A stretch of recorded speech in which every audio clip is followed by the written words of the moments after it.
சில பேர் ஐஸ்வர்யம் வேணாம், பணம் வேணாம், அது நம்ம தீமைக்கு நேராக வழி நடத்தும். இல்லை இல்லை, பாருங்க, பணத்தை கையாள தெரிகிற ஒரு விதம் தெரியணும்.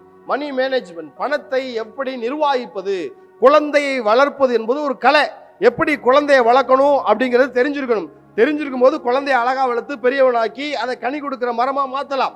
அதே போல பணத்தை, வருகிற பணத்தை எப்படி செலவு செய்யணும், எப்படி சேமிக்கணும், எங்க முதலீடு பண்ணணும், எப்படி பாதுகாக்கணும், எப்படி வருங்காலத்துக்குரிய காலங்களிலே திட்டங்கள் வகுக்கணும் அப்படிங்கிற தெரியணும். பண நிர்வாகம் பற்றி ஒரு புரிதல் மனிதர்கிட்ட இல்லாததுனால வர்ற பணத்தை, சில பேர் பார்த்தீங்கன்னா, இப்போ ஒரு வெடிகுண்டு கையில் வந்துச்சுன்னா டக்குன்னு அதை யாரும் வச்சிட மாட்டாங்க. ஒருத்த மேலே ஒரு வெடிகுண்டை போடுறான், டக்குன்னு அவன் வெடிக்கிறதுக்குள்ள அந்த வெடிகுண்டை டப்புன்னு பிடிச்சி தூக்கி போட்டுருவான்.